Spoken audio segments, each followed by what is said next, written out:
You added what to it? You don't have this out of it. Right. I thought you were putting the subject there. She's not here anyway. Yeah, I don't know. Yeah, she's not here. Unless there's somebody in her place. Good effort. Appreciate it. Oh, that's true. Rise, please, for the Pledge of Allegiance. I pledge allegiance to the flag of the United States of America and to the republic for which it stands, one nation, under God, indivisible, with liberty and justice for all. Okay, Angie, could you read the roll, please?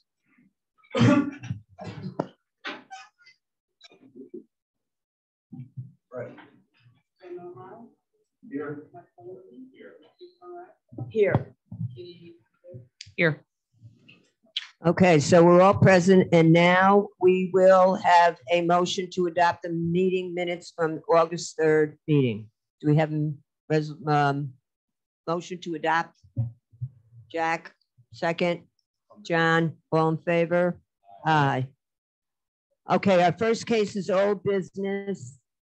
PLZBA 2022-0072, 274 4th Street. This is a court appeal. Is that what it's called? The applicant, Tiffany de Graffenried, is requesting the ZBA review their proposed use and determine it is neighborhood commercial, a use that is allowed by right in the R4 zone. Is the applicant came from nowhere? Okay.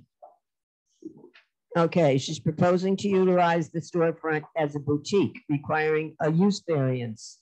But originally, we are going to determine whether or not this could be considered a neighborhood commercial, and then you would need the use variance.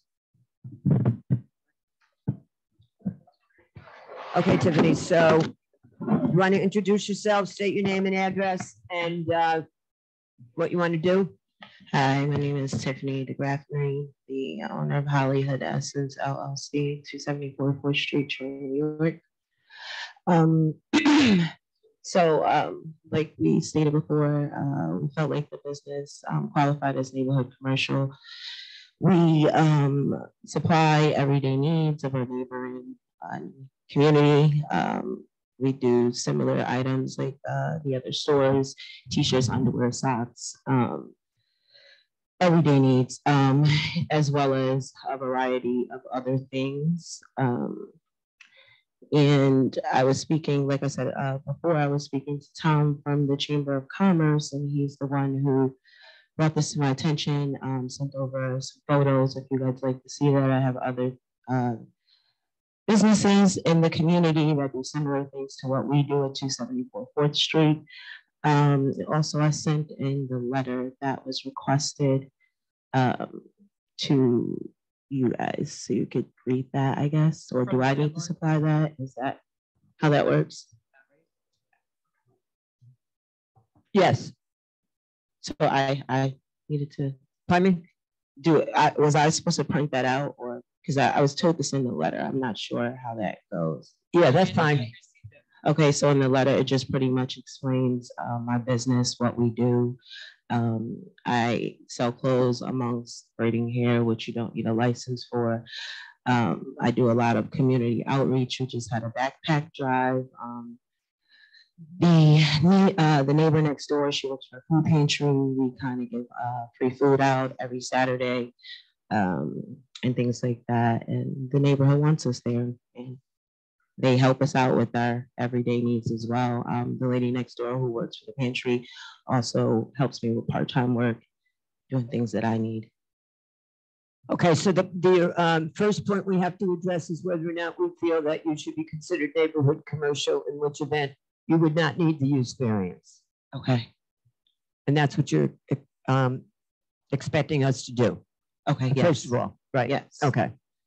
All right, do we have any questions for the applicant? I just have a point of clarification for Aaron. Under the new zoning, would they even need to seek any kind of variance? It would take me a couple of minutes to confirm that, but off the top of my head, I do not believe so. I believe that neighborhood would end up being in a mixed use zone of some sort. I believe mixed use 1. So this would be this would be by right once the new zoning code is adopted. And I'm sorry, this is Steve Strikeman remotely. Yes, the new zoning code, all retail uses, not other specifically mentioned, less than 2,500 square feet are allowed. Okay, do we have anybody here from the public who wishes to speak in favor of this proposal? Anybody to speak in opposition? Oh, you want to speak in favor? I would like to speak. Okay, could you introduce yourself, please? My name is Soraya Conliff. I'm also a customer, and we also donate goods like stuff for back to school stuff for Hollywood Essence. I also work at Albany Medical Center. So we kind of partner with them, support Black-owned small businesses to help the community with back-to-school stuff, as well as our doctor offices also provide pamphlets and condoms, and work very closely with Planned Parenthood to help with, you know, people in the neighborhood, informing them about, you know, various things. Pregnancies and stuff like that. So we very much support what Hollywood Essence is doing in terms of community upliftment and just bringing that essence into the whole neighborhood and giving it an upliftment look. They've also done a lot of great things for homeless people, socks, underwears, shirts and stuff like that. So a lot of the people and a lot of the coworkers at Albany Med, we do support her in what we do. Okay, thank you very much. Is there anybody else here to speak in favor? Anybody to speak in opposition? Okay, hearing none, we'll now discuss it among the board members. Does anybody have any questions for the applicant? I just wanted to say that the last time you were here, I think you thought we were coming down on you, and it was really just, you know, a couple of things that were missing, and you were nervous, right? But I will speak for myself when I say that I do think, you know, I agree that you're doing good for that neighborhood. Thank you. So I guess the question is. So the question is, if we vote that this is in fact, let me look at the new agenda. If we vote that the proposed use is determined to be neighborhood commercial, if that's our vote and it's in the positive, then you can go home happy and healthy, and you don't have to go any further. Correct? That's correct. Would you like me to read the definition of neighborhood commercial? Sure. Okay. It's just gonna... a limited retail or service business operating solely on the ground floor of a principal building with a footprint of no more than 2,500 square feet that provides goods and services to adjacent residential neighbors. Neighborhood retail establishments shall include, but not be limited to, grocery stores, personal care services, laundromats, florists, pharmacies, bakeries, and other establishments serving the surrounding neighborhood. Okay, that's very clear. Mark? Zoning district that while they articulate additional uses within that district, even though that's not what we're technically doing here, one of them is outlined. Mark, we can't hear you. Can you hear me now? Yes. I can't see you. Okay. I was saying that under the zoning as it stands now for the definition of neighborhood commercial as a district, boutiques is one of the allowable uses within that district as well. And while obviously we're not considering that, obviously there was some thought put into the allowable uses in that district. Well, yeah, so yes, sort of. So the B1 zone, which this property is not in, goes into a little bit further detail about several uses, including neighborhood commercial, and it does give a boutique as an example of that. Again, the initial interpretation of the code was it's not listed under neighborhood commercial. Neither were any other retail establishments. So that's why the code office came to the determination they did. But you know, the applicant's in front of you guys tonight to appeal that decision.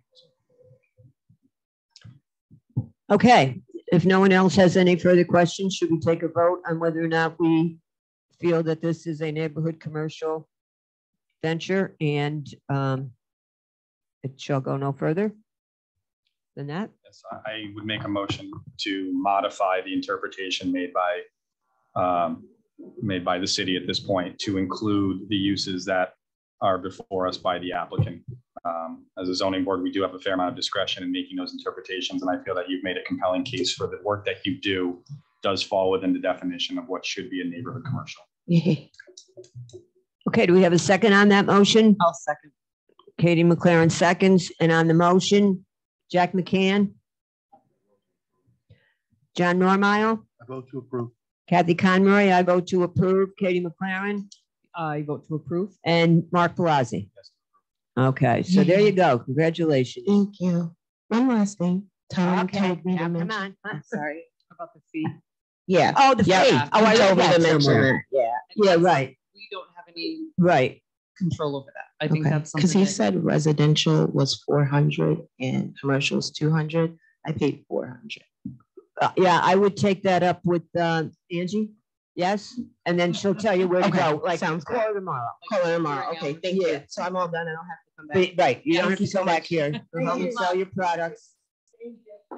Okay, next case. PLZBA 2022-0085, 257 3rd Street, an R4 urban neighborhood residential area variance. The applicant is proposing to convert a 3-family property into a 6-family residential property. The applicant present? Yes, Okay, there you are. So could you introduce yourself, please, and tell us what you want to do? yeah, my name is James Kennedy. I own the property you just mentioned. It's a 4,000 square foot, currently a 3-family property I bought in a foreclosure auction. I do own 2 properties across the alley from it as well. I want to convert that into a 6-family. I've submitted drawings. It would be 3 2-bedrooms, 3 1-bedrooms. They would be to the standard that I normally do, which is hardwood floors, washer dryers, central air, central heat, wireless intercom, et cetera, you know, with proper installation, new windows, new doors, pretty much new everything, new roof. So I can have, as I submitted in the drawings, I can have 2 parking spaces in off street in the rear with EV charging. And I would like to see if I could go ahead and make that a 6-family. That's what I'm looking for. I don't know if I'm supposed to say more. Well, maybe you could kind of like make the case for why you can't make it on the 3-family and you got to do it on, you got to keep 6-family, because that just kind of, you know. Okay, yeah, sure. I mean, it's basically economic. The level of renovation I like to do, and I've done it in other buildings in Troy already, is fairly high end, and the maths only work if I can have multiple units. The spaces are big enough, the floor plans are big enough for multiple units. That's why I submitted the drawings to show that. The renters that I'm targeting are young professionals, graduates usually. Typically, those are typically the tenants I get that sign 2-year leases, ergo stability for me. And it just allows me to invest more money in the building and more money in the city. So maybe that's selfish, I'm not sure, but that's the general thinking. James, when did you buy the property? Pardon me? When did you acquire the property? Acquired it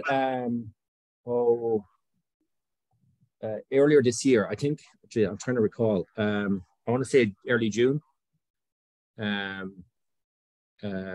actually, sorry, it was earlier than that. It just took a while to close because it was a foreclosure auction. So from the bank took a while to close, and then you know, it's in pretty bad repair. I think some people probably know where the property is, but it had a bad history. But it can be a very nice property. It's got great bones. It's in a great area. So yeah, so I know I was in front of you guys a month ago, but I didn't make the call. I'm sorry about that.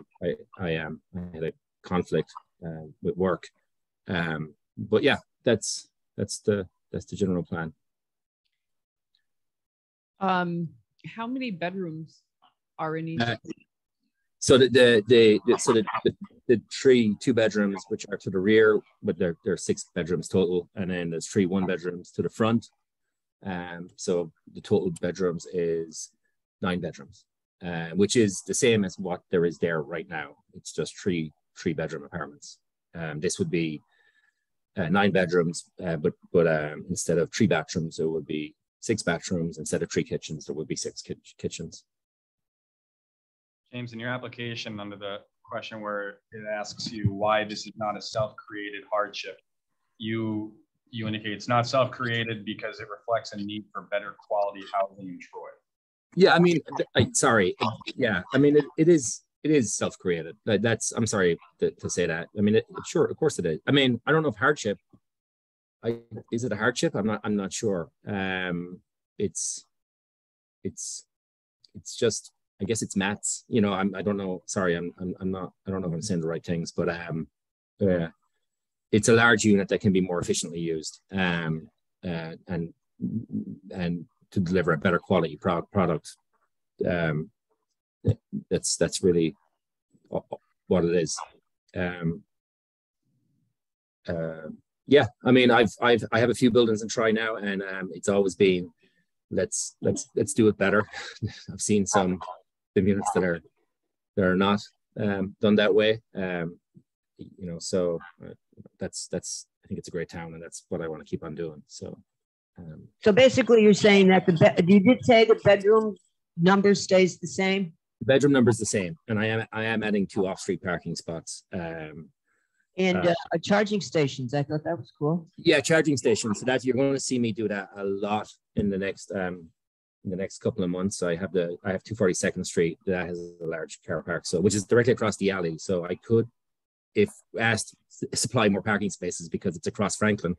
Their houses are opposite each other. So I'm putting 2 in there. I'm putting 2 in 356 third, and then the other ones don't have off-street parking, so I can't do it. But yeah, it's. But then let me get this straight. You own this building now, right? Yeah, I own it free and clear, no doubt. And you want to put in 3 more apartments, which you would consider then you would have 6 high-end apartments. Yes. Opposed to 3. I mean, I'm not your PR guy, but 3 flats, so to speak. Yeah. So yeah, if I leave it as is, it doesn't justify the investment, and I don't want. I want only a certain type of apartment. You know, I want it to be consistent across all the buildings. So, I mean, it's easier for me. It's easier for my general contractor as well, obviously, because everything's the same. But yeah. So with the multiple units, it covers the central air, the central heat, et cetera, et cetera, et cetera. I think if that's what you're asking. Right. Okay. Do we have any more questions for the applicant? Mark? Feet is each apartment? Sorry. How many square feet is each apartment? Oh, hang on. Let me. I'll have to pull up the drawings really quick. If you give me a second. Yes, I should definitely have. I should have had them open. It's attached.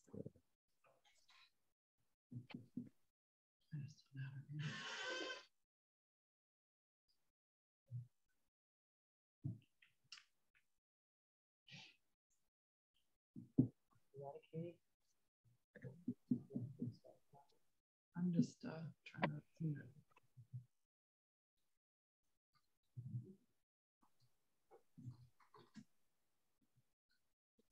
Okay, sorry, I'm just opening them now. So.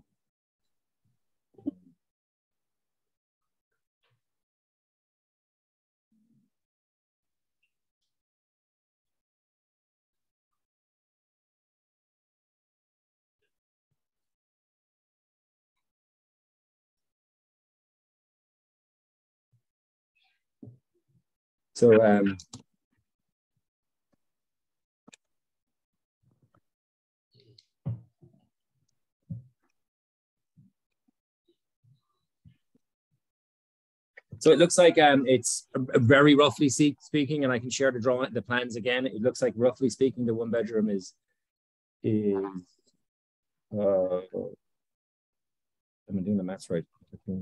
Yeah, sorry, 1 second. I must make sure this is right before I say anything. 500 and 800. So the 1 bedroom is 500, 2 bedroom is 800. They all have lots of natural light. So Okay, roughly, you could vary that by 10 or 15 square feet. okay. There's one of the reasons I was able to, sorry, I should say, one of the reasons I was able to create space is that the building will be fully sprinklered. So the second internal staircase, which is what we need, wasn't in very good condition anyway, would be removed. That I should have said that. Yeah, the building would be fully sprinklered. So. Okay. Do we have any more questions for the applicant? Do we have anybody here to speak in favor of this proposal? Anybody to speak in opposition? Okay. Do we as a board have anything we want to discuss or what? Any points anybody wants to make? If I'm understanding this correctly, you're taking a 3-unit foreclosed property that was in a zoning district that the applicant understood to only be able to house the 3 units. And he's making it a 6-unit with some of the units being as small as 500 square feet, not providing enough parking, and effectively admits that this is a self-created hardship. Correct. Except Aaron says. The parking is not correct. No, this is a by right use of the land. It was a 3-family, but it was in our zone, which allows multiple apartments. Okay. So it's not a use variance. What the issue? No, it's an area variance. Correct. The issue is density, parking. Right. Everything else you said. Everything else is accurate. Okay. Well, presumably you can make an apartment that's 500 square feet and that passes code. Yes, I've filed. So I mean, let's not make that an issue, huh? Well, there is, I will state, it's just a fact.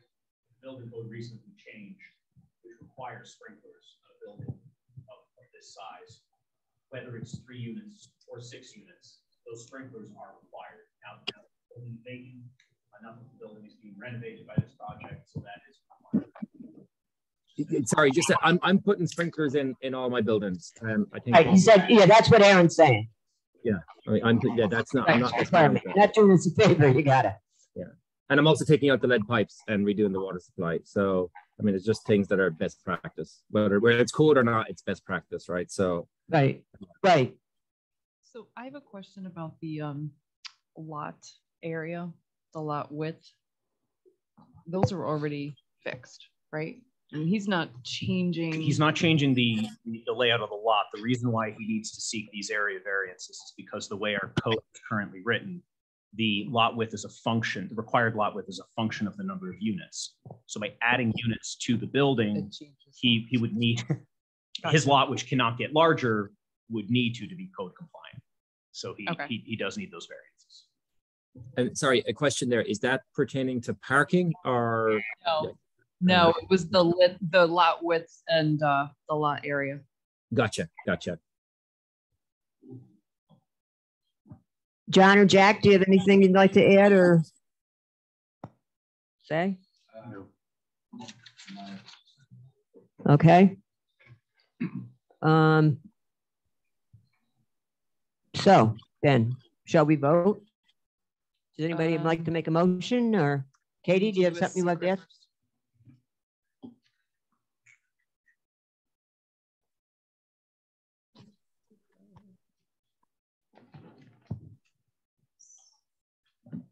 Madam Chair, for ZBA 2022-0085, I'd ask that the board find this proposal to be an unlisted action with sufficient information available upon which to make a determination that the project is not expected to cause significant environmental impact. Do we have a second? I'll second. John, on the motion, all in favor? Aye. Opposed? Carried. Do we have a motion on the proposal? Project.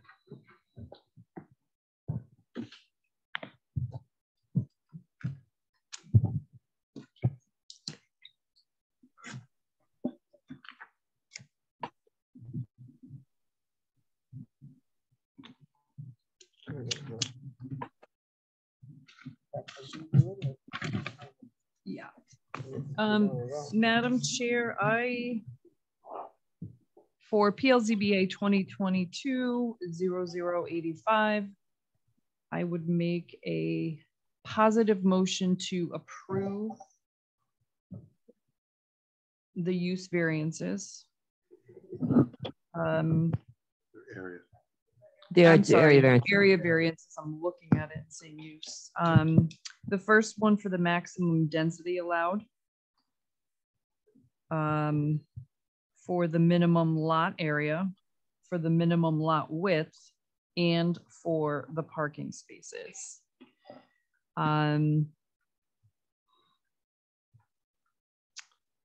I believe that the request will not cause an undesirable change in the character of the neighborhood or be a detriment to nearby properties if it's granted. Since this was a foreclosed property in poor shape, I believe that the renovation that the applicant is proposing will add character to the neighborhood. I don't believe it will have an adverse effect or impact on the physical or environmental conditions in the neighborhood. The building is already there, so it's not going to affect the environment around it. I think the applicant explained why revising this proposal is not really possible because of his intention to provide high-end apartments, and financially he would not see the benefit of that if he were just to keep it as a 3-family property. So for those reasons, I would make a positive motion to approve. Do we have a second? Jack McCann seconds on the motion. John Normile. I vote yes to approve. Mark Palazzi. I vote no.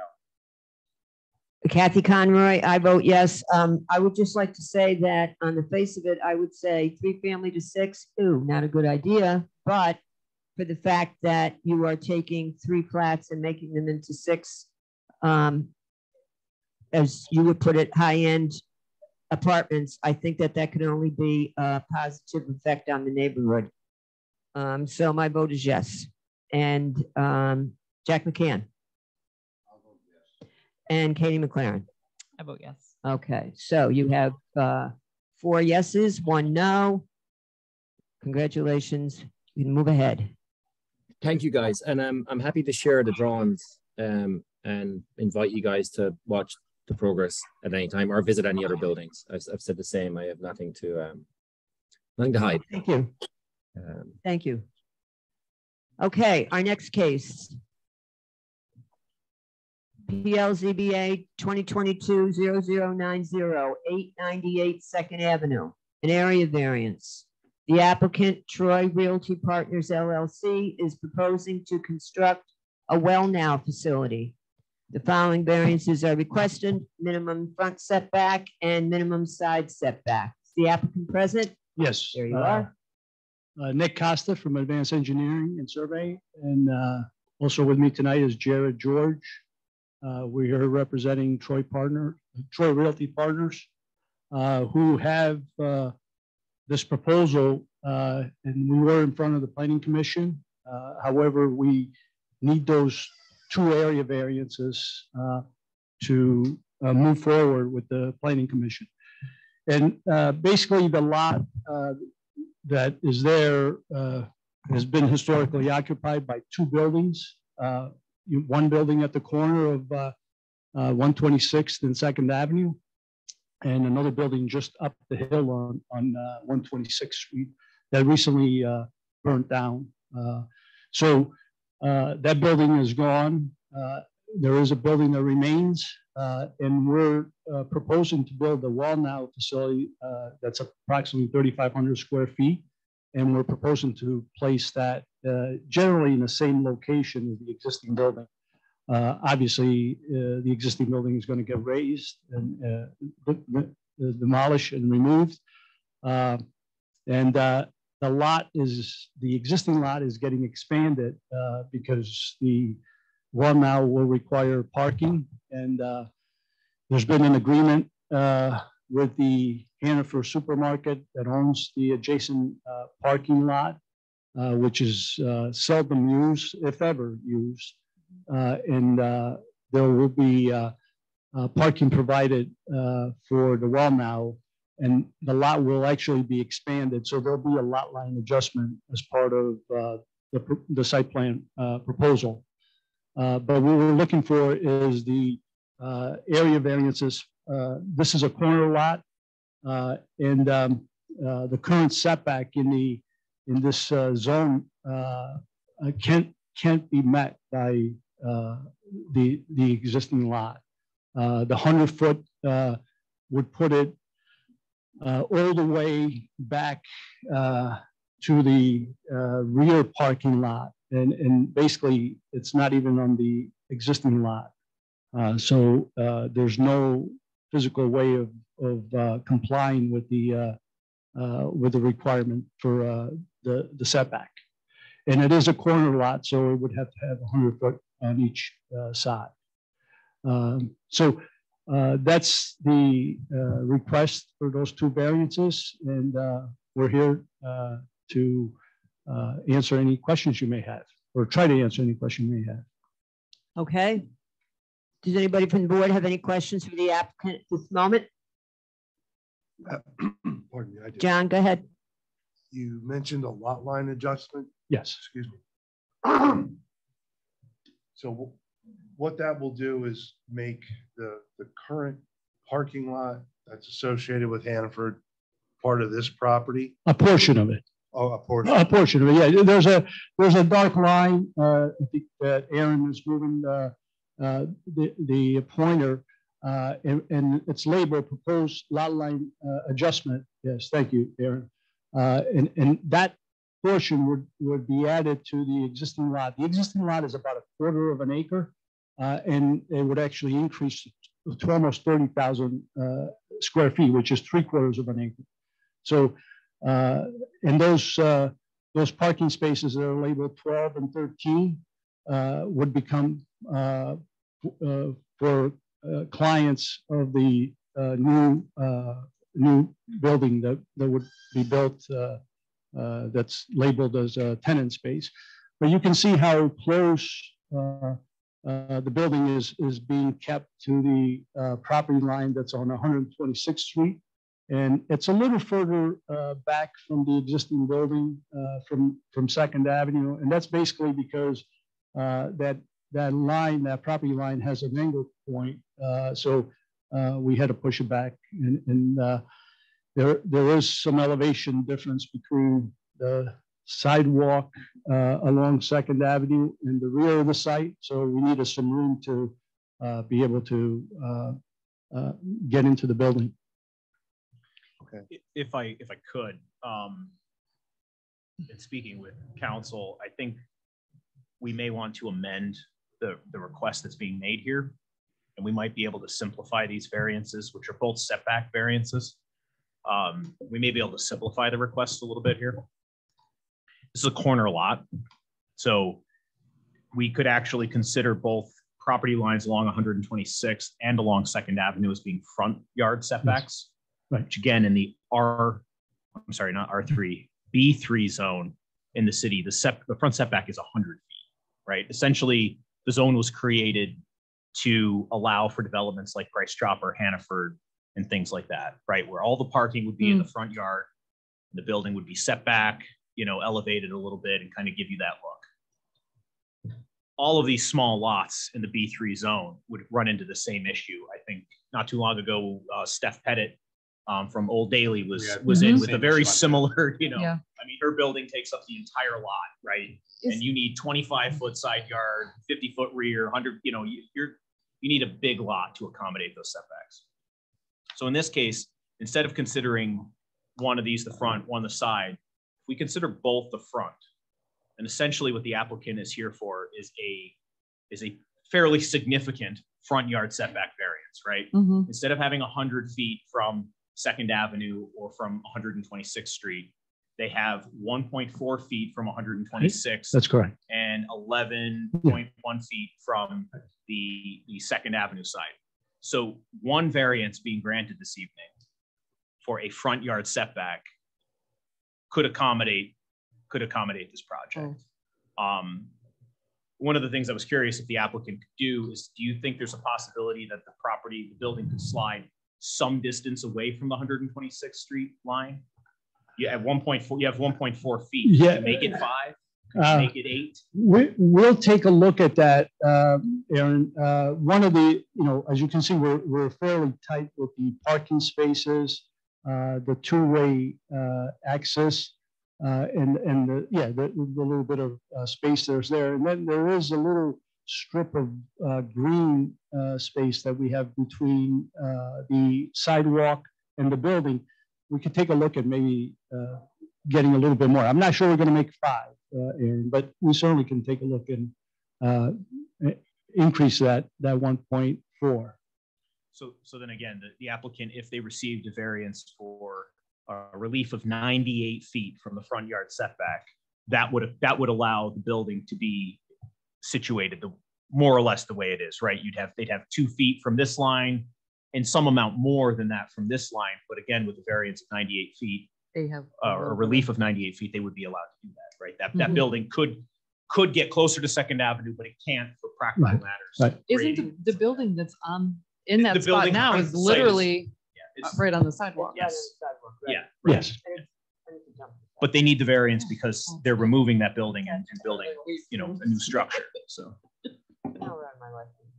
And then the other building on the site actually Burnt there down. was 2 buildings on the site. One of them burnt down. Right, Too long but the ago. one on the one facing Second Avenue has been, it was. former vet. Yeah, the old vet a clinic. nice Yeah. It was the veterinary place, and then it became this, that, the tattoo parlor we gave the variance for. As I just said to Katie, an hour of my life I'll never get back, and that lasted like 2.5 weeks, and it's a dump, for lack of a better term. So, I mean, anything you're going to put in there. And in terms of character, your proposal is to put a well now pretty much right next to, you have a pharmacy across the street and you have a supermarket there. So That's correct. it's fairly consistent with what's already in place. Yes. And the well now proproperties in our area Yes. are very well maintained. I mean, I think We your agree. reputation Yeah, speaks we for itself. agree. They're well maintained and they're well landscaped. They look good. They do. And it's the entire Capital District. We have at least one in Troy on Hoosick Street, but there are several others in the Capital District. Okay, so if there's no one here in opposition, which I think I already asked that, no reason to, carry on. We don't have to. So do we have a secret? Madam Chair, for PLZBA 2022-0090, I'd ask that the board find this proposal to be an unlisted action with sufficient information available upon which to make a determination that the project is not expected to cause significant environmental impact. Do we have a second? John Normile on the secret, all in favor? Aye, opposed? Carried. And on the application? Madam Chair, I would make an application under ZBA 2022-0090 to approve the variances being sought to build this facility. With respect to the factors to consider, I don't believe that this building and the business would have an undesirable change on the character of the neighborhood, given that it's significantly similar to what currently exists. I don't believe that there is any other way for the applicant reasonably to achieve the benefit they're seeking by some other means based on the dimensions of this particular lot and the zoning for which it exists.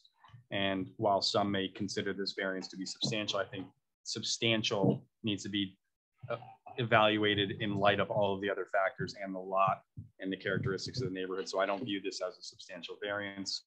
I don't believe it'll have any adverse impact. I think it'll be to the contrary, that it'll have a positive impact on both the physical and environmental conditions of the neighborhood, given that it's going to be another thriving business on Second Ave. And given all of those other factors in the zoning, this is not something that was self-created by the applicant. Okay, do we have a second? Jack McCann seconds on the motion. Katie McLaren? I vote yes to approve. John Normile, I vote yes to approve. Kathy Conroy, yes to approve. Jack McCann and Mark Palazzi. Yes. Okay, so congratulations. Thank you. Thank you. Hopefully we won't be in to see you. Nothing personal. We won't need your services. Have a good night. You too. Okay, next case, PLZBA 2022-0062, 806 to 814 River Street, R4 Urban Neighborhood Residential. Is the applicant present before we go any further? I think that, oh, you are here. Oh, cool. Okay. Hey, Fred Dargus. I'm with Habitat for Humanity. Uh-huh. And I was here a few months ago. We were proposing a similar layout of six individual homes. We've reduced that down to 3 homes. We're seeking a variance for for the front setback and also relief in parking. We've, like I said, we've reduced the number of units from 6 to 4. We considered doing side driveways for each of the units, but in doing so, what we realized we'd be taking 4 spaces away and also putting the potential homeowners in danger in terms of having to back out into the onto River Street, which is a highly trafficked area. We've looked at the other neighboring homes in the area, and I've driven by the area significant amount of time since we were last here, and I noticed that parking is never an issue there. And historically, most of our homeowners do not have vehicles. You may have 1 or 2 that do, but none of them have more than a single vehicle. So I don't believe that this will be have an adverse impact on the area. And also, the other thing that we realized is once a new ordinance is in place, the requirement for parking is no longer in existence. So we've made our impact of reducing the number of units in order to comply and asking for a little bit less relief. But you still need, so you need the front setback. Correct. That's why you didn't just wait. Correct. Well, you know what I mean? If you yeah, just needed the parking, you probably would have waited. Or you could have waited. I could have waited, but who knows how It was long we're supposed to waiting. be 4 months ago. Right, Time travels, exactly. you know what I And mean? we'd like Yeah, to okay. get started before the winter, if Okay. possible. All right. So I thought you just said 3, but it's 6 to 4 you're going. 6 We went from 6 units to to 4 4. units. Okay. Correct. I must have What, thinking of the other what guy. will be in between the 2? Just green Green space, space. correct. So the homeowners will have larger lots. Nice. Okay. Okay, do we have any other questions for the applicant? Do we have anybody here to speak in favor of this proposal? Anybody to speak in opposition? Okay, so are we ready to vote? Do we have anything else we want to ask? We went over this in depth the last time around, so we know exactly what you want to do and so forth. Do we need a secret?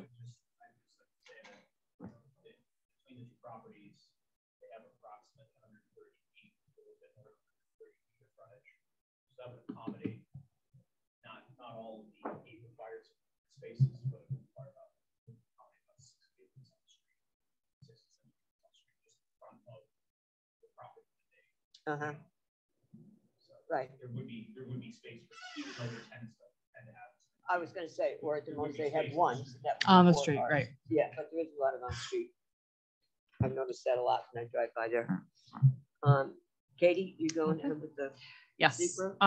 So for PLZBA 2022-0062, I'd ask that the board find this proposal to be an unlisted action with sufficient information available upon which to make a determination that the project is not expected to cause significant environmental impact. Do we have a second? Jack, on the motion, all in favor? Aye. Opposed? Carried.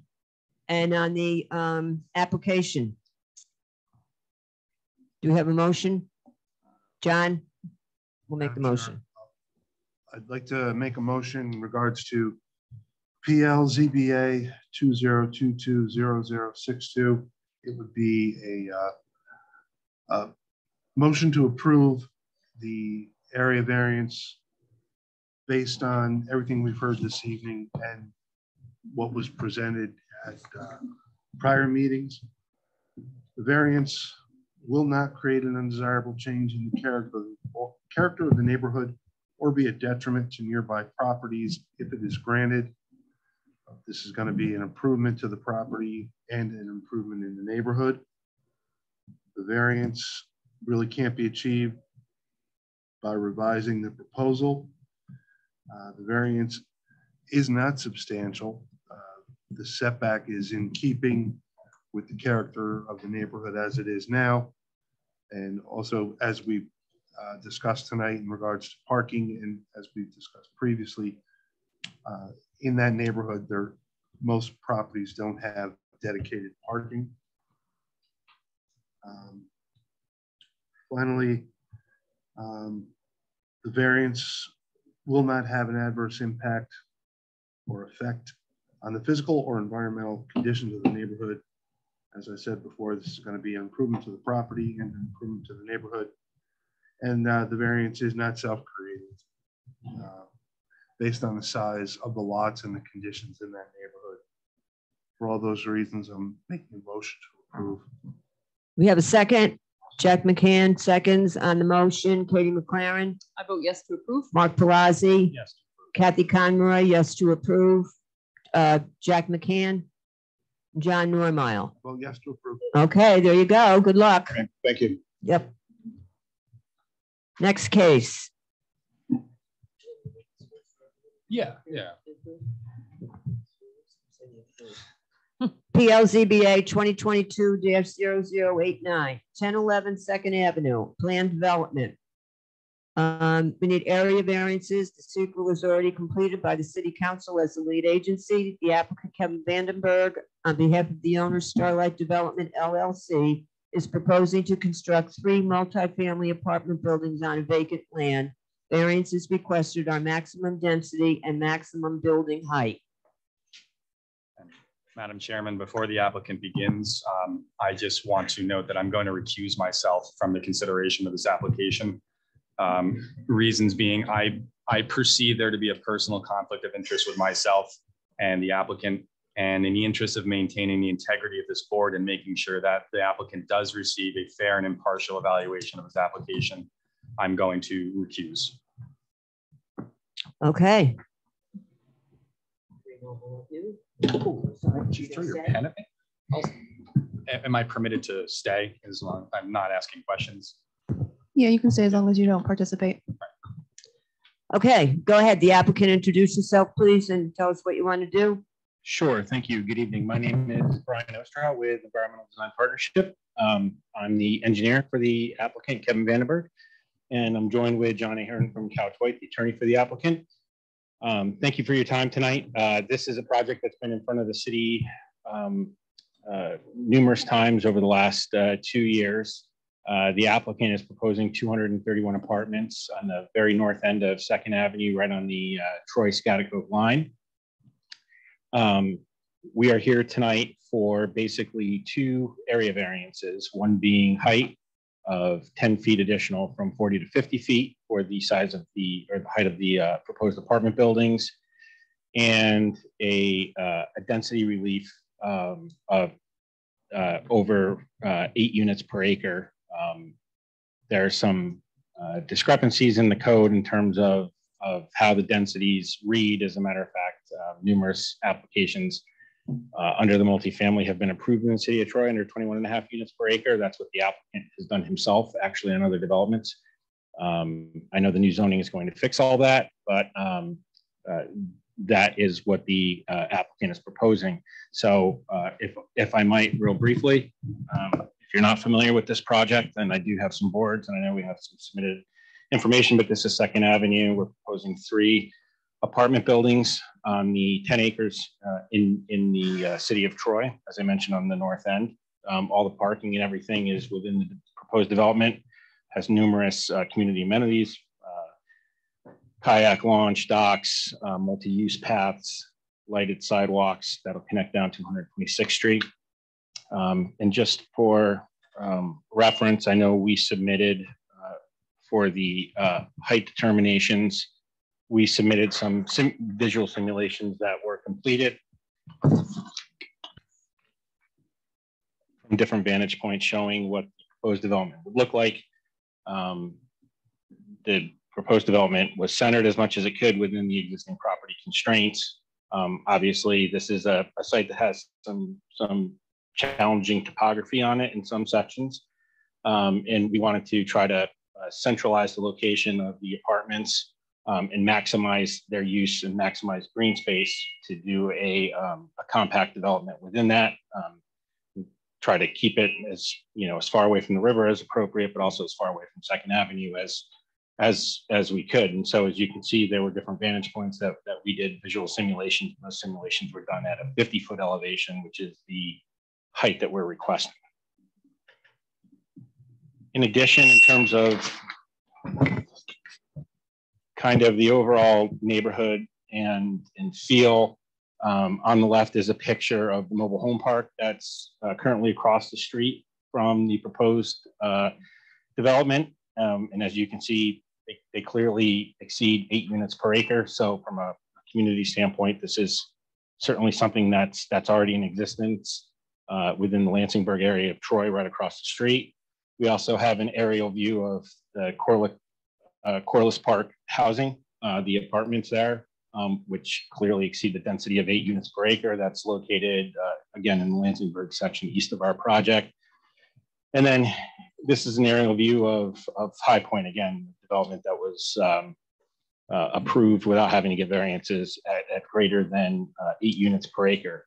The discrepancy in the code that we're seeking interpretation and relief from is section 285.57 D and E, which has an overall density of 8 units per acre, but then when you get down to the multifamily section, it says 21.5 units per acre. And, discussions with staff have indicated that that's the way it's been interpreted for a long time until recently with the opposition to this project. So this project has been recently rezoned to planned development by the city council. It has gone through a fairly extensive seeker determination with a negative declaration issued several months ago. And I guess I'll turn it over to John if he has anything further to add on this.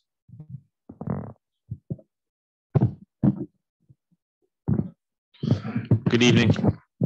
I know I submitted a letter with I'm sure everybody got, going over the 5 factors. I just wanted to go through a couple points. I don't want to go too much into what I already discussed in the letter. I'm sure everybody's already read it. As Brian mentioned, there are other PDDs in the city where the approval has been in excess of 8 units per acre and on par with the 21.5 units per acre. This site is 11 acres in total, 10 of which is in the city, 1 acre is in Scottsdale. For the first factor of character of neighborhood and a detriment to nearby properties, we do not believe this project would be a detriment to the neighborhood or a detriment to nearby properties. As you can see from the visuals, the trailer park is not very far away. It's a pretty dense area. This project is proposed to keep roughly 2.5 acres of green space as open space that will not be developed. Should this project proceed without variances for the density and the height proposed, it would likely be a single-family development under the current code, which would provide roughly 36 houses, I believe it was, which would require a large portion of the site being essentially covered in houses, or under the proposed new zoning ordinance, the lot would essentially be covered in impervious surface, whether it be building structures, sidewalks, or roadways. There would be no open space, there would be no green space, it would be nothing but houses. The project is also proposing, in addition to the open space, a ability for the public to use and access the river and recreational activities across the river with a path.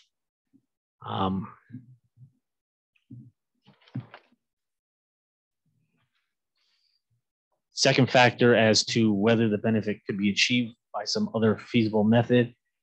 We, as the applicant, could not provide the open space, the amenities, if the project is not granted the variances. If the project is limited to 80 units per acre, it would be economically infeasible for the applicant to go ahead and put in roughly over 1,000 feet of sidewalk, 1,700 feet of sidewalk, the path, and retain the open green space.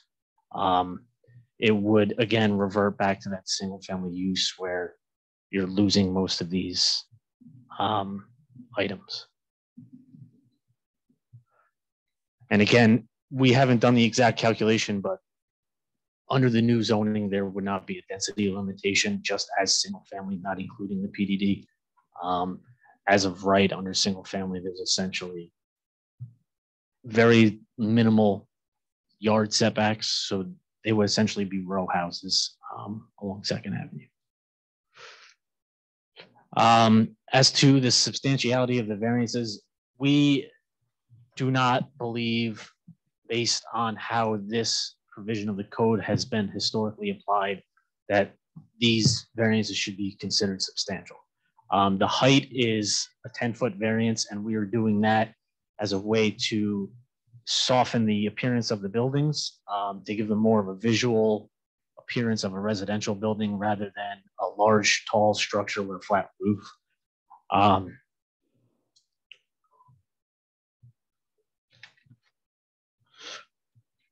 As far as the density, as Brian had mentioned before, the applicant has gone through a PDD personally before himself, in addition to others that have been approved at 21.5 units per acre. If we were to place out 21.5 units per acre for this 10 acres that's within the city, that would be 215 units. Our view is that if we're asking for a variance of just over 16 units, that would not be substantial based on how it was applied. The applicant came into the city with this application based on that historical application of the PDD and the 21.5 units, and believe that's what would be applied as it was in the past.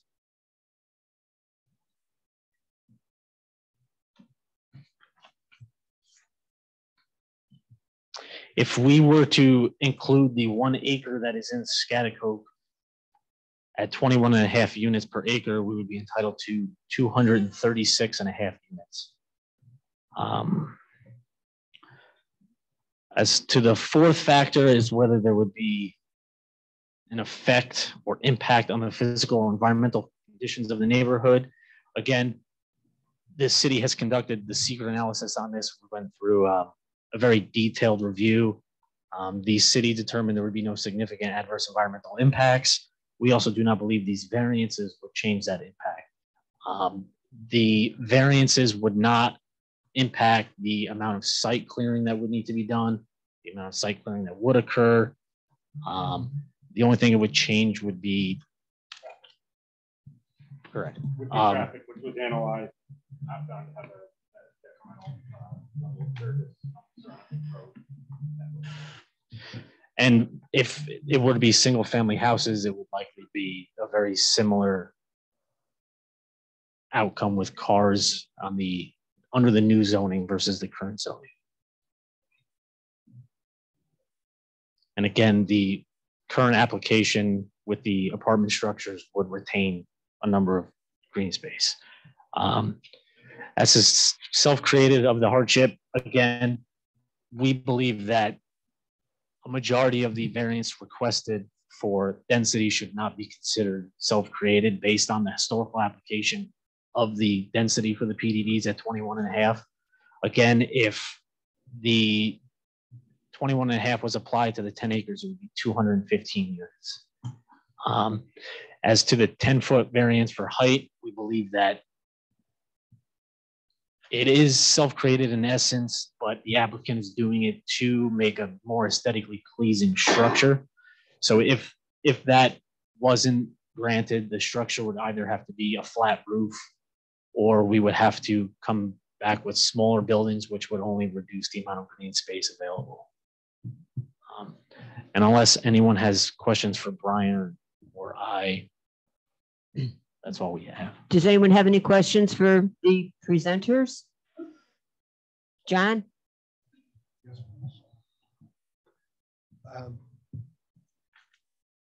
Your drawing shows floating seasonal docks. Are those to be publicly accessible? So yep. Oh, sorry. As I understand it, Kevin can correct me if I'm wrong, but those dock slips are intended to be mainly for the residents at the apartment, but there is a public kayak launch and there's going to be a kiosk there. So the public has access to the waterfront there to launch kayaks, but it's not, I don't believe it's intended to be a public boat slip. Okay. Correct? The walking paths are those are all to be for the public. Yep. There's a proposed, one of the things that came out of discussions with the city council was there's a nice vantage point in it would be the southwest corner where there's some steeper slopes that we're not developing on. They wanted kind of an overlook gazebo associated with that walking path. So yeah, so the public amenities include the access to the river, the public kayak launch, that gazebo overlook area. There is a multi-use path that's going to go to the west of the apartment buildings that's labeled on that concept site plan. And then one of the considerations too that came up during numerous discussions with the residents in this area, we held 2 community workshops with invited the public to come and talk with us at the initial stages of this. There was a concern for the speed along 2nd Avenue and that there's no good pedestrian connections down to 126th Street. And so one of the things that came out of this too was the applicant discussing at the addition of lighted sidewalks in that area, with the lighting on the sidewalks intended to act as a deterrent to speeding in that area because it's going to be well lit and so forth. So that was another, and that's I think 1,700 linear feet plus or minus of sidewalk. And so one of the things is with all these public amenities that the developer is proposing on this project, those were done under the auspices of, a benefit of, the pro forma working in 200 and whatever units of apartments. If that's reduced down to 80, it becomes very financially difficult to provide all those amenities as part of this project because the numbers just don't work. Do you have a picture of any of the buildings with the type of roof that's being proposed? No, the final architecture hasn't been done yet. There were some basic sketches that were done, but he didn't want, the applicant didn't want to necessarily engage an architect at this point until he knew that, the project had cleared all its approvals and hurdles. So we have to go back to the planning board anyways, as part of the approval process. What's that? Yeah.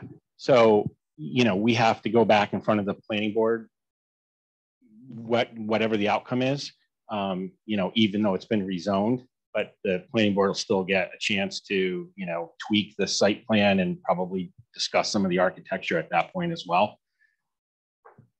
So I may have misunderstood. Sure. You said part of the requirement for the additional 10 feet is the type of roof that's planned for each of the buildings, but you don't know for certain what that's going to look like, but you have an idea. Would you be willing to accept that as a condition for the approval of the variance? For what, the final architecture? That the excuse me, that the 10 feet that is part of the variance is part of the roof line, I guess. That was the impression I got when you were discussing what the buildings were going to look like. Did I misunderstand?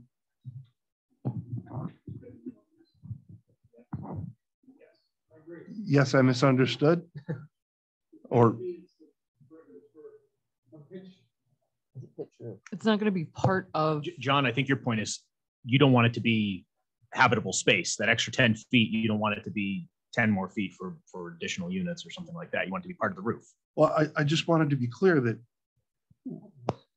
the reason that was given for the additional 10 feet was that it was required for the design of the building, the roof line of the building. Gabled roof line. Okay.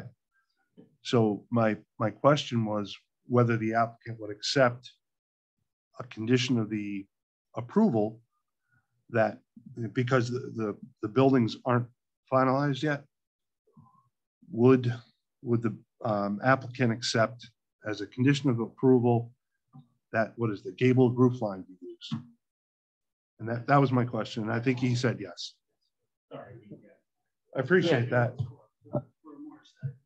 Right. Yeah. Thank you for walking me through.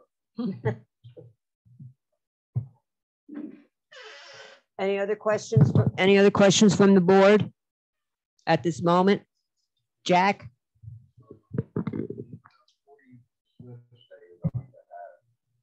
Will they be rented space to the people that are going to be living in these buildings? Yes. So they're going to be rented as well as. Yeah. Is that correct? I don't know if he has that idea of how that's going to affect that. It's an amenity for a property. I'm sorry, I didn't hear you. It's an amenity for a property. Okay. So. We don't have any intention of running. Right. So that would be my point. Yeah. Okay. All right. Thank you. No gas sales. Somebody online indicated that they can't hear, so can everybody make sure that they're speaking into their mics? Okay, does anybody else have a question at this moment from the board? Anybody from the board? Anybody to speak in favor of this proposal? Anybody to speak in opposition? Okay, we're going to hear the people who are in the are present here, and then we'll go to the Zoom in people, virtual people. So come on up. Well, you're raising your hand and people on here are raising their hands. So I just want everybody to realize that we're going to listen to you first. So you have to take the microphone and speak right into it so that everybody, particularly the virtual people, can hear you. If you give your name and address, please. I can hear you fine, yeah. I don't think that's on. Oh. There's a button on the bottom.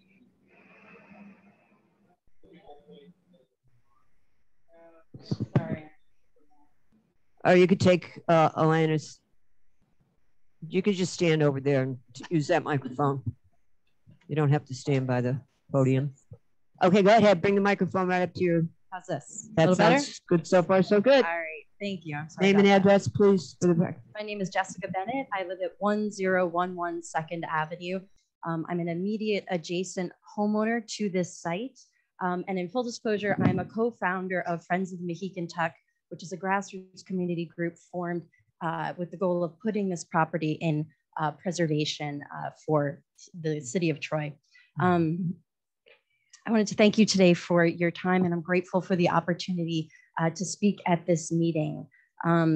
Friends of the Mohican Tuck submitted a more detailed statement in writing, and I'll do my best to not repeat any of it. But tonight I wanted to highlight 3 major reasons why, respectfully, I believe you should deny these variance applications. Firstly, the need for a variance is entirely due to a self-created difficulty. The applicant knew about the conditions of the site, including the very significant archaeology and zoning requirements at the time of purchase. Additionally, the applicant themselves requested the change of zoning from R1 to P plan development, despite being fully aware that a P district would not accommodate the planned density for this project. By contrast, an R4 zoning would have fully accommodated the scope of this proposed development. Additionally, the P district requires a mix of residential uses. However, the applicant only proposes one residential use, which eliminates the justification for using a P district zoning. And in fact, perhaps, and you guys would know better, perhaps an additional use variance may be required. With that, the need for variances is entirely self-created and should be denied. Second, the variances are substantial and excessive. Courts have favored a simple mathematical analysis for determining substantiality. And in this case, the applicant wants to construct 230 apartments instead of the 80 units that are currently zoned. That is 4 times above the maximum density, surely have significant impacts on the land and neighborhood.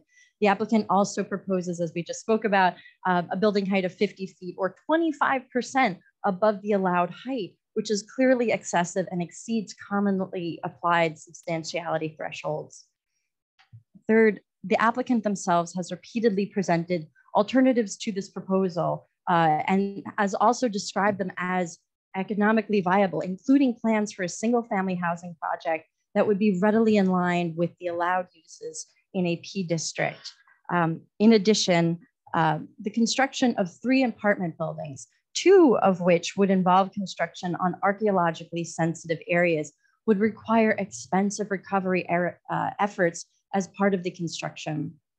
Also, just as a side note, per the county planner's own recommendation for the site, it was to avoid all of the archaeological sensitive areas and drop one of the buildings and move 2 of them closer to the road.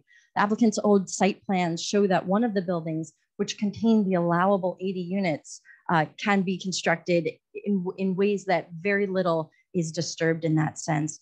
For these reasons, substantiality, self-created need, available alternatives, and archaeological impacts, we ask you to deny the variances for today. However, if you feel that you don't have sufficient facts to deny the application, we respectfully request that the ZBA initiate the required seeker review. The Troy City Council completed the seeker review for a rezoning request pursuant to this development project. However, the variances you are considering today were not part of that seeker review. The EAF did not list variances as one of the required approvals, and the zoning board was not listed as an involved agency. Further, the City Council did not consider the direct impacts resulting from the variances in their determination of significance. At no time was the zoning board engaged as an involved agency, and therefore was not given the meaningful opportunity to weigh in on any impacts resulting directly from these variances and the associated increased density and building height. It was impossible for you to appropriately examine these impacts related to the variances. In our written submission, we also explain why the action under review would be a type 1 action, which would require preparation of a new, full EAF. Finally, our submission describes how the variances could directly cause potential significant impacts on a National Register eligible site. This means that a positive declaration is required and an environmental impact statement, or EIS, would need to be prepared.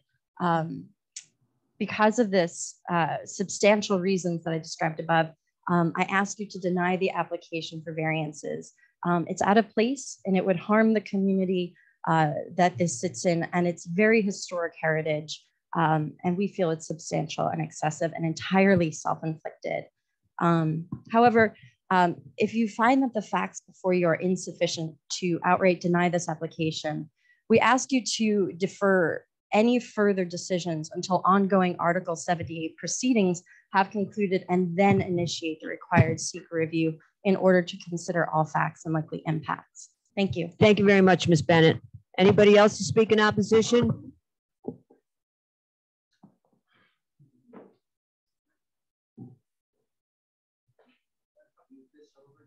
I would like to speak in opposition. Okay, we didn't get to you. I'm sorry, we have another person here in the audience. And when we get through with the people in the audience here, then we're going to go to the virtual and you'll be the first. Okay? Can you smile? Thank you. Okay. Could you come over here by the microphone, please? No. Huh. Well, you can just as well stand over here. It's not a big deal. Just in the interest of moving things along. Thank you for taking the time. Your name and address, please. To hear me out. My name is Keith Urakawa. I'm at 100 Rikers Lane Extension in Winenskill. By way of profession, I'm Distinguished Professor of Law and the Associate Dean of Research and Scholarship at Albany Law School. And as it turns out, by coincidence, my area of expertise and specialty is land use law. So again, I appreciate you taking the time to hear me out. I think you better speak just a little more closely. Better. Well, yeah, I'm concerned about the people on the that are checking in with us. Yes, I apologize for that. So I have a couple of quick comments for tonight. The first one, I do want to make clear, I know that at the beginning of this hearing, you mentioned that SECRA had been done by the City Council. As Ms. Bennett just pointed out, that was SECRA for a rezone. And what we're looking at here is something on the ground. It's going to be a little bit different. And I think we do have to go through that process. A second point I want to make, it's not clear to me, and I think this is mostly interesting, but I think interesting in maybe a bad way, about whether this is really an application for an area variance or should really be a use variance application. What they're asking for is certainly a height differential at the top of the building and more intense density. Use is defined and area in the Troy City Code. Area basically defined as anything that's not a use variance, but area specifically talks about lot size, setbacks by way of example, and off-street parking. That said, in the P district itself, allowed uses include low-rise multifamily buildings, and this is what they're trying to get a variance from, a use defined as a use in the P district as low-rise multifamily. It seems to me that that density variance application should be considered a use variance. As you know, the reason this is significant is the standard is higher for a use variance than it is for an area variance, and I hope that that's considered. Also notably, it's a separate section, the specific provisions they're asking for. It talks about overall density of this site. The lot characteristics provisions in the P district come after that later on in section E. So I think if read as a whole, it seems to me that this particular application should be processed as the use variance. Now, for area variances, the standard is practical difficulty, right? Practical difficulty imposed by meeting the requirements of this chapter. What we're hearing about today is the practical difficulties that are alleged, but there's no evidence to show that the pro forma won't be met or that they can't make money off it, but we haven't seen any evidence of that. I do apologize if there's a record that shows appraisals and some such things. I haven't seen it. The packet I saw didn't have anything other than some assertions that it would cost a lot of money. What's complicated is what's going to cost a lot of money for them is not under the code complying with the chapter, right? What's going to cost a lot of money are the other parts of the application. The things that were offered maybe, right? So that they would support a variance application, but not anything that's required by the code. So when the variance is being asked for, it's not a variation from something that they have to do under the code. It's just part of the application. And so that doesn't go into the practical difficulties analysis. Okay, so if you could move it along a little bit. Faster? Okay. I'd appreciate it. Okay. So just I've got some case law to support and Doyle versus Amster. Okay, we already read that. We're not your law class. Aren't you say you were a professor at law school? I'm sorry? Didn't you say you were a law school professor? Okay. Well, and the only reason I'm telling Sounds like a course. Huh? Okay. Well, and that's right. Part of what we do when we litigate is we educate, right? But it's important, right? The court has decided very specific issues that are specific to this application. Practical difficulty, while not subject to precise definition, may be established generally by proof that a property owner cannot utilize the property without violating zoning ordinance restrictions. That's not going on, right? As we've heard already, there are all kinds of ways they can build on this property, and certainly what they're not being subject to is a prohibition of the building if they have to comply with the code. So that's one thing. That's the standard of practical difficulty has to be met by a showing that it can't be done. Number two, it has to be shown by evidence, right? And again, I haven't seen it. I do apologize if it's in the record and I haven't seen it, but I haven't seen anything that supports how costly it's going to be to do this. Now, among other things, this is problematic because, as you heard from Ms. Bennett, the standards, to the extent that we think they're not met, they also go to how you balance the interests in this application, right? So 285-33F says weigh the benefit to the applicant against the detriment to the neighborhood and community, except as the court has decided that there's no obligation for you to weigh the evidence, the expense of compliance in the applicant's favor if it's self-created. Now, I really want to talk about the self-creation. Okay, but you only have 2 more minutes. We have a lot of people who want to speak. Understood. Thank you. 2 All right. minutes. They didn't have to. 2-minute warning. Okay, can I get the time back from us exchanging? Okay. They didn't have to apply for a P district. The whole time this was going through the zoning process, over and over again, it was said to them, this zone does not support your project because of what the density requirements are. What they're telling you today is they were ignorant of the law. They had some idea that they would be able to do something special that nobody else is allowed to do, despite the fact that the code says overall, it's incredibly clear. It's probably the clearest provision in the entire Troy City Code that it's 8 units per acre. They wanted to believe it wasn't that. They're asking for you to see that as a hardship. And we don't see that that possibly could meet the standard.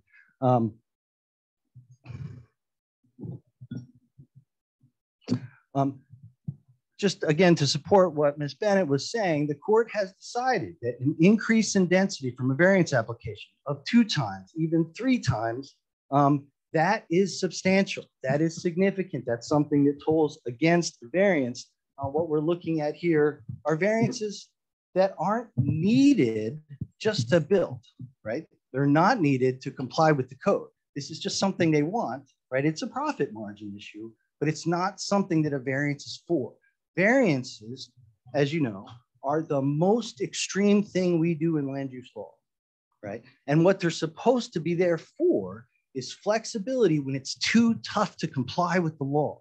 And so variances allow people to avoid that hardship and allow the city to have some flexibility to make sure that it's still moving and building, but not at the expense of individuals. We don't have a situation here where the individual is shouldering the burden of the public interest. We have a situation here, the last forested riparian property in the city of Troy, right? And which was zoned for single family residential. The amount of just the number of units that they're going to put on there is so substantially different from the character of this neighborhood that we have 30 to seconds.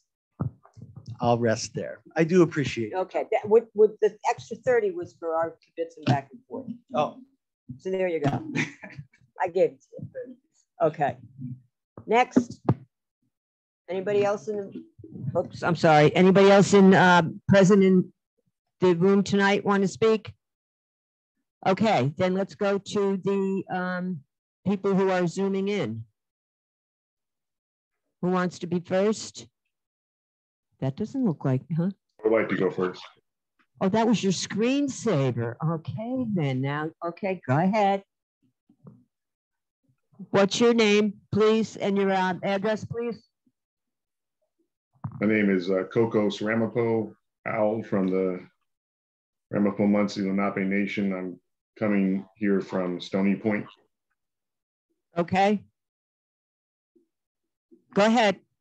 Anashik Kishalamokwan, Anashik Kwachi Manitou, Elamiliang, Kokanai Ki walk, Mbi walk, Kashong walk, Indao, Anashik, Anashik, Anashik, Anashik. These are words from the Muncie language, the original language of the Hudson River. Hudson River in our language is actually called the Mahikanatut, the river that flows both ways. And of course, this is a special river. I mean, it's a world or planetary, the important river. What I said in English was a prayer of thanks to creation. I said, Anashik Kishalamokwang, thank you who created us from thought. Anashik Huachi Manitou, thank you, Great Spirit. Elamiliang for giving us Kokanai Ki, our Mother Earth, Mbi, our waters. Kashung, our wind, Tindao, fire. This land that we're talking about is very special. It's at the meeting point, or near the meeting point of the Mohawk River and the Hudson River here in English, as the names are. So it is a it's a sacred site. It's a very special area. And we're opposed to this project because of the fact that it's the last riparian area in this now very developed land. I think it's important that we preserve these areas for not to keep them away from human beings, but for sacred ceremony and for us to kind of rediscover our connections to nature and the waters. Despite all the things we have, all the technology we have, the most important elements that we have, we don't call them things, we consider them to be beings, but the waters, the air, the land itself. So this development is would harm the prior use of the lands for ceremonies, and would detrimentally impact current uses that the land has. You have 2 minutes. I don't need 2 more minutes. I just wanted to say this in opposition to the plan, but more than opposition to the plan, to ask us to take a step towards reconnecting and being in harmony with the natural world. Anusheet, thank you. Thank you very much. Anyone else wish to speak in opposition? Who's over there clicking on whoever wants to speak? Rachel? That's not Rachel. Hi. Rachel Carter? Is that say Yes. Carter? Yep. Okay, Rachel Carter. Hi, I'm a resident of the neighborhood in question. I live at 1009 2nd Avenue. I'm here to speak in opposition of this variance because I believe that this project, as it's being presented, would significantly change the character of the neighborhood. It would increase noise, traffic, demand on emergency services, and it would reduce much needed climate buffers against flooding and rising temperatures by displacing green space on a floodplain. One of the 3 city council members of the committee who handled the detailed review during the seeker process was forced to resign due to ballot fraud. And so I would call into question some of their credibility on that process. I also think that granting this variance would go against the comprehensive plan, which the city spent considerable resources on. And I don't think that that should be get granted very lightly. That's all I came to say. Okay, thank you very much, Ms. Carter. Who's next? Angie, who's next? I can speak. Liz Moran, are you Liz Moran? No, you're Grace. Who's next to you? Go ahead, Grace. What's your last name and what's your address, please? And can I just say before you start, I should have said this at the beginning. I'm limiting this to 3 minutes for each person in opposition. I should have said that, and that's basically the rule that I followed with the people who came before you. So if you could, Nichols, is that what it says? Grace Nichols? OCO, Grace Nichols, Nichols. Yep, I see that there now. Okay, and what's your address, Grace? Portland, Maine, where I'm in law school. Okay. I'm a member of Save the Pine Bush, which is a local conservation group. And I've lived in the Capital District for 20 years, but currently I'm in law school. So I wanted to list some problems with this variance. Because they're asking for additional height, there's an assessment that needs to be done with the shadows and the effect on the fish and the effect on the neighbors. serious attention needs to be given to traffic and safety. Ingress and egress on that particular road is already a problem. It's a one-lane road with a lot of traffic on it. Adding that many units, I can't even imagine how that could be safe or even practicable in terms of people getting out and going to work in the morning in a kind of safe way. So I think we're looking at a lot of accidents, and I think that we have to take that seriously. Those could be fatal. I spent a lot of time out there because we were assessing bats and doing monitoring. There are rare bats out there. This building is not good news for them and that level of impact on the land. There are a lot of birds out there. Bird strikes for higher buildings are not good. So there's impacts there to be assessed. There's also pre-existing use by the community. I observed a lot of diverse youth using the site in a very positive way in terms of access to nature. I think that the effect of this kind of building on the community is significant. And then this is the last bit of undeveloped Hudson coast. And there's gotta be an impact on the coastline, all right, guys? You know, the confluence of rivers is sacred in many, many traditions. It's sacred in European land-based traditions and certainly in all native traditions here in Turtle Island. And so I don't think we can take lightly the significance of the history and prehistory of the site and the right of all New Yorkers to the preservation of that.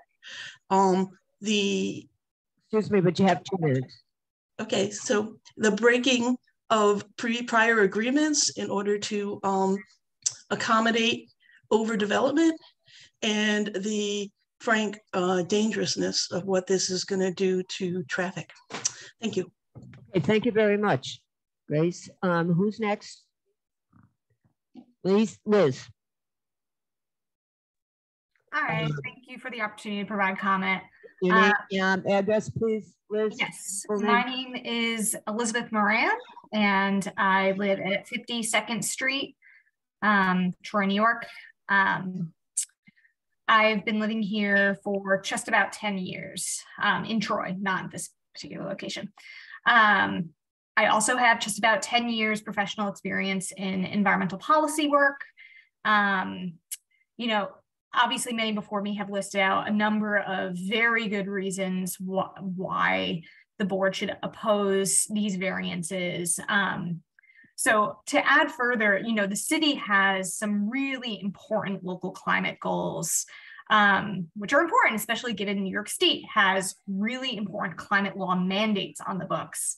So when it comes to climate change and absorbing greenhouse gas emissions, there's really no way to replace the carbon offsets that come from a natural forested area. So there's tremendous benefits from that.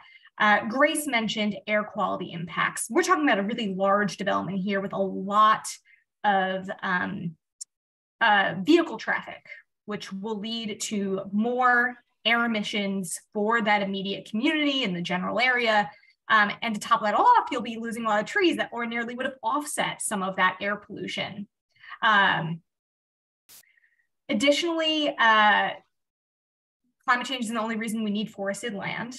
As a result of the climate crisis, New York State, or Troy, excuse me, has experienced a lot of flooding. And has in that area for a number of years. I used to live in the Lansingburg area. I remember those neighborhoods getting flooded.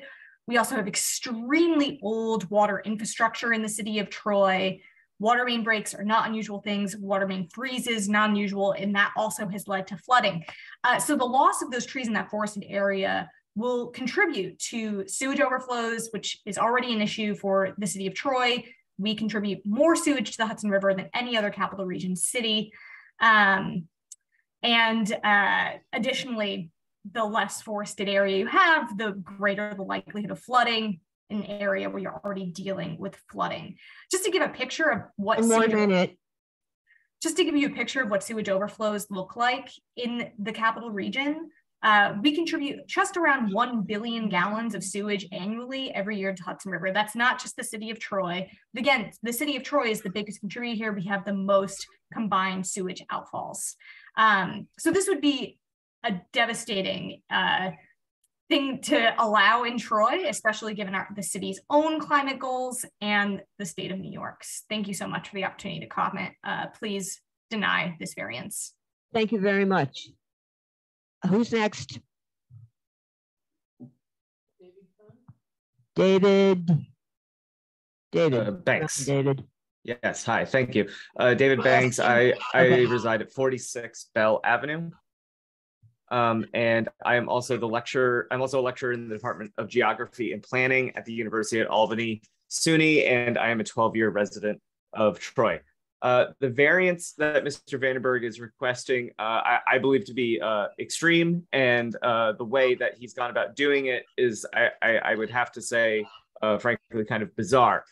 Section 285-57, subsection D of the City of Troy zoning code is clear that this area is designated 8 units to the acre unless specific lots are used as part of a mixed-use district or a so-called P district. In this case, specific lots are allowed to go up to 21.5 units to the acre, but again, that's only as part of a comprehensive mixed-use project.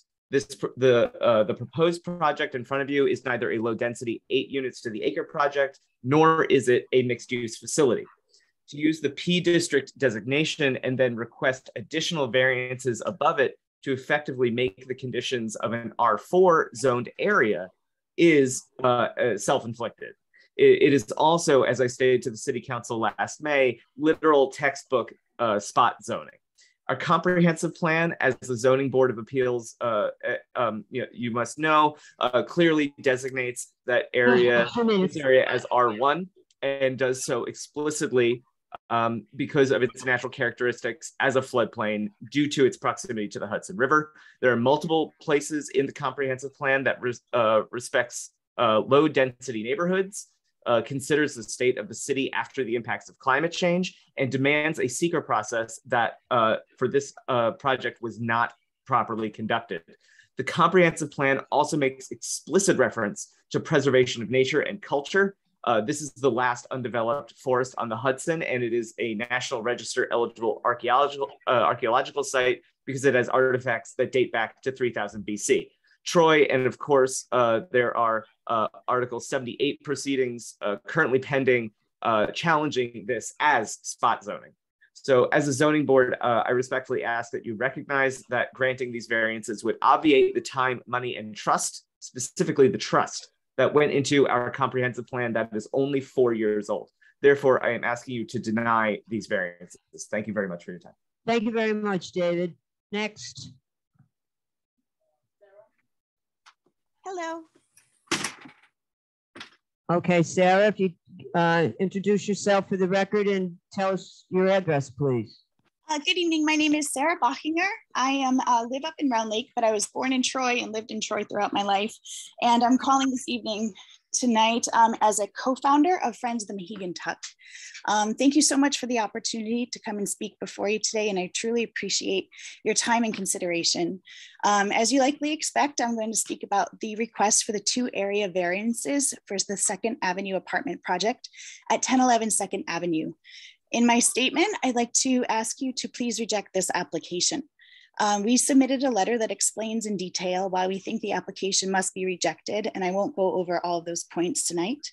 But I would like to bring it back to the basics in that this variance is without a doubt substantial. It would increase the density by 208%. And this hang on. Oh, who's saying hang on? What happened? Uh-oh. That wasn't us. Oh. You left off on 208% was the yes, thank you. Variance. I don't know what happened there, but oh, good. And this is a massive increase that would cause the destruction of a 5,000-year-old National Register eligible Indigenous cultural historic site. We know that the Troy zoning code allows for no more than 8 units per acre for the planned development district. And for this parcel, no more than 72 units are allowed. The applicant asks for a variance to allow for 230 units, almost 4 times of the allowed maximum density. And that substantially alone should be reason enough not to approve the application. But where would all the extra apartments go? The applicant's plans contain a map that shows the locations of the most sensitive archaeological areas. There are locations with 5,000 years of indigenous history, a history that's so significant that the location is eligible for the National Register of Historic Places. The site is of national importance. The applicant also provides maps with the locations of 3 buildings and the number of apartment units that each of those buildings contain. According to the applicant plans, 2 of the 3 buildings would be 2 minutes. Thank you. Directly on top of the most sensitive archaeological sites. These are 4-story buildings with underground parking garages and more than 150 apartment units that would literally pave over, dig into, and ultimately destroy 5,000 years of indigenous cultural history. However, the applicant's own plans also show a 3rd building that does not impact those sensitive areas. That 3rd building contains exactly 72 units. That is precisely the maximum allowable density for this parcel, all of them outside the most sensitive archaeological areas. The applicant shows in his own site plans that he can contain the currently allowed density in a single building outside of the most sensitive sites, and that the destruction of these sites would only occur with approval of the variances. Without the variances, those 2 buildings would not exist. The complete and senseless destruction of these incredibly important sites could not occur. But if the variances were approved, the loss of this site and its incredible history would all be cemented in. With that, consider the need for variances is self-inflicted. The applicant knew about the archaeology prior to buying this land. The applicant himself asked for the current zoning, even though it doesn't accommodate his ambitious but destructive plans. But while the need for variances is self-inflicted, the damage that they cause would be inflicted onto others, the neighbors that surround this cultural resource and the indigenous people who this 5,000-year-old history belongs to. Please do not oversee the senseless destruction. I oppose these variances and ask you not to approve them. Thank you so much for your time. Thank you very much, Sarah. Next, Corey. Good evening, everybody. My name is Corey Coppell. I'm an intern at the Pace Environmental Litigation Clinic at 78 North Broadway in White Plains, New York, 10603.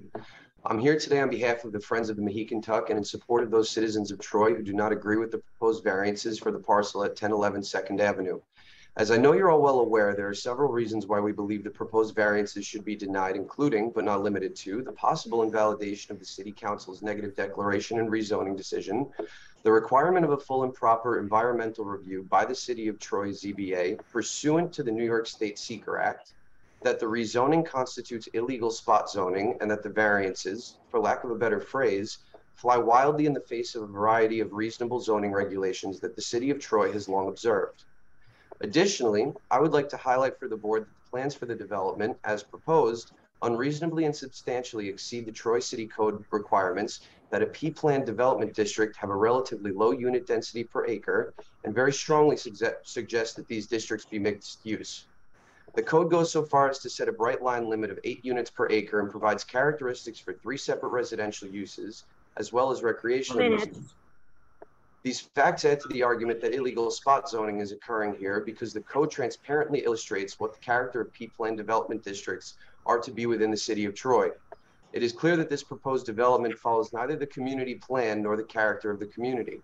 I'd also like to call the board's attention to the very vocal opposition of these variances by the citizens of Troy. A major consideration when granting a variance is whether the proposed district and development aligns with the character of the community. I believe the comments from neighbors to the parcel, some of whom are directly adjacent, speak not only to how the residents see their home, but also how their home is characterized, organized, and used. Rezoning this parcel would deviate from the character of this community and may cause serious hardships on people who have made the City of Troy their home for years, if not decades. I thank the board for this opportunity to speak and be heard, and I'd like to thank the citizens of Troy for their speaking as well. Thank you all for your time. I hope you and yours continue to be safe and well. Good night. Thank you very much. Anybody else? Okay, so can we hear from the applicant, please, and a rebuttal?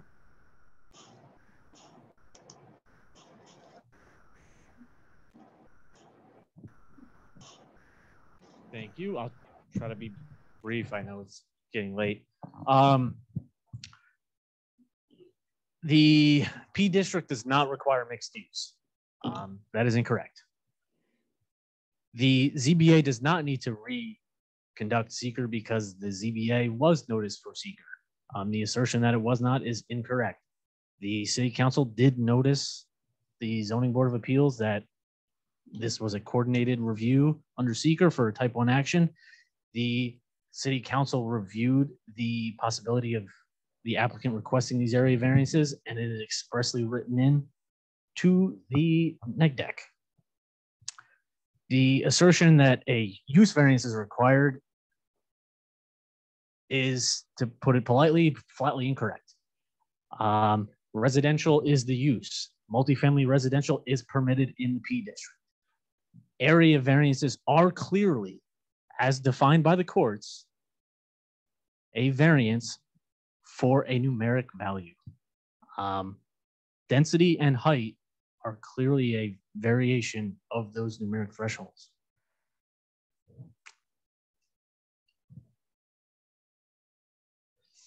I'm not going to get into the claims that we didn't provide any evidence about cost of amenities and if we're required to do them. I would inform the zoning board that plainly written into the rezoning legislation, the applicant is required to construct these amenities, and these amenities include the over 1,700 feet of sidewalk, lighting along 2nd Avenue, the multi-use path, the kayak, the 2.5 acres of open space that would otherwise not be permissible if it wasn't for this specific project, and the kayak launch and the gazebo at the top of the hill. These are not optional. These are expressly required. Again, noise, traffic, emergency services, all reviewed by the city council under seeker, which went on for many, many months. Displacement of green space is incorrect. Again, this project will retain 2.5 acres of green space, which if we were to do single family residences, as has been asserted, there would be no green space left on this site. And it would also require complete clearing of the entire site and even greater areas of disturbance, because we would have, instead of 3 foundations, under the new zoning code 30 something, or under the existing zoning code 30 something, under the new zoning code, we haven't even put those numbers together, it would be so high.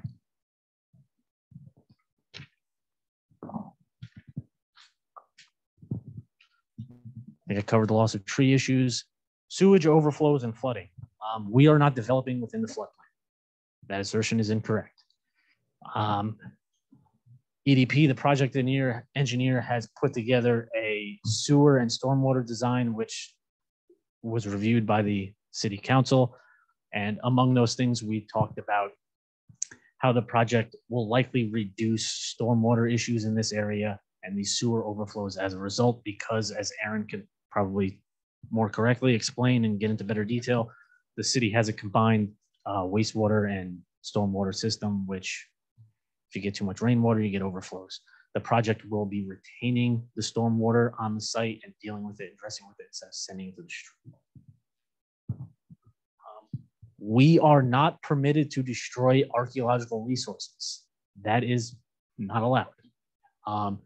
What happens is, if we cannot avoid an archaeological resource, we must conduct a phase 3 archaeological dead recovery. Right. So we would have archaeological firm come in. Brian could probably explain a little better. They would have to do a dig. They would have to collect all the resources and preserve them. We would not be able to destroy them. I think that's it. Brian, do you have anything? Okay.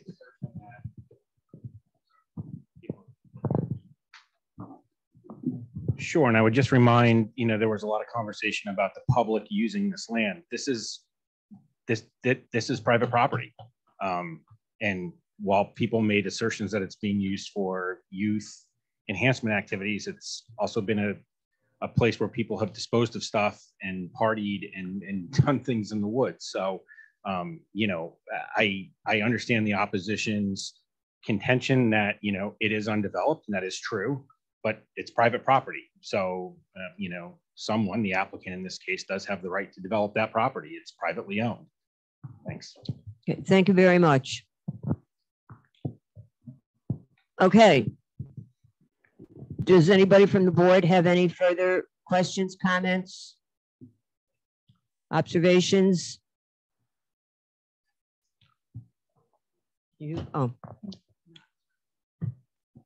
John, you look like you're about to say something. No? I'm just sorting through the notes that I took. That's all. Okay. All right. So we've made the point that the secret was already completed, and now we just are left with a motion on the project. Oh, okay. Would anybody like to make the motion?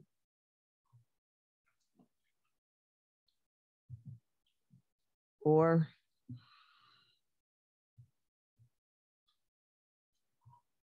you just give us a minute to read this, get this right.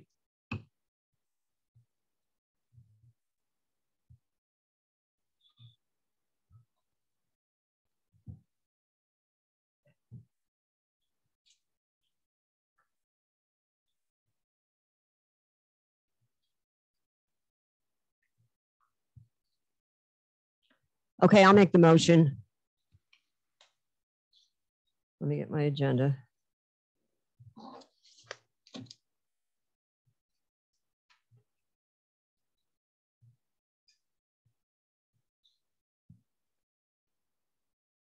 I make a motion. This is a positive motion to grant the application for the area variances for maximum density requiring relief of 15.3 units per acre, and for maximum building height, which needs a relief of 10 feet. As I say, it is a positive motion to grant based on the following findings of fact. I believe that the variance request will not create an undesirable change in the character of the neighborhood or a detriment to nearby properties if it is granted. Part of this is based upon my personal history, having lived in Lansingburg my whole life, and seeing the, shall I say, first of all, the trailers on the other side of the street, the trailer parks, which were also of the multi-unit variety. I also say that if I could, as I've lived there 72 years, I don't see that area of 2nd Avenue being a major traffic thoroughfare. This particular piece of property that we're speaking of is right north of Hannaford, which is not exactly into the rest of 2nd Avenue. So for these apartment dwellers to come out, take a right to go down 2nd Avenue, and virtually before you know it, they could be at well now. If they're not well, because that's going to be right there across the street at the light. It's not a thoroughfare. So therefore, I don't see where it would, it's not like it's Oakwood Avenue. I also would say that the variance cannot be achieved by revising the proposal. I think that the proposal was already revised in that it includes a lot of public green space that it appears the applicant went out of his way to ensure that it would be there both for the people who live there and for the public. I also feel that the variance is not substantial based upon the fact that I believe that we should be dealing with the original city charter numbers of, I don't know, the 25, whatever it was, 25.3 or whatever, as opposed to the 8 units per acre. And if we use that as the figure, I believe that the applicant is within 3 units of what his limit would be. I also feel as this will not have an adverse impact or effect on the physical or environmental conditions of the neighborhood in relation, first of all, to the traffic and the noise, as I had just referred to in number 1. And also, as was just pointed out by the attorney, that's private property, and what all is going on in there that leads to noise, etc. We don't know. That's the type of environment that would be there, certainly in terms of the indigenous people. We are very sympathetic to their plight, shall I say, if they're concerned that their ancestors will be disturbed. But on the other hand, I believe the applicant has said that they would work with the that population to see to it that that would not occur. For all of those reasons, a little disjointed though they may have been as I read them, I make this positive motion. Do I have a second? This is Steve Stragman. I'd just like to clarify, Steve Stragman, Commissioner of Planning, you talked about the density in the original city charter, and I believe that's probably incorrect. Okay, that's not what I was trying to say. So you want to repeat it for me? I think that what you were trying to say was that the past interpretations and previous uses of the city, of the interpretations of the planned development densities. Thank you. Thank you. It all made sense to me before I got here, but when I got here, it didn't quite come out that way. So thank you very much for that. I made the motion. John Normile has seconded. And on the motion, Katie McLaren. I vote no. Jack McCann. John Normile. I vote yes to approve. And Kathy Conroy, I vote yes to approve. So the project goes forward from where I don't know, vote 3-1. Thank you. Do we have a motion to adjourn? Did we adopt the minutes? Okay. I do that Pardon me? every week. No, I'm sorry, I'm done. Oh, okay. We have a motion to adjourn. Do we have a second? I'll second. Okay, Katie seconds. All in favor? Aye. Aye. Opposed? Carried. Motion, meeting adjourned.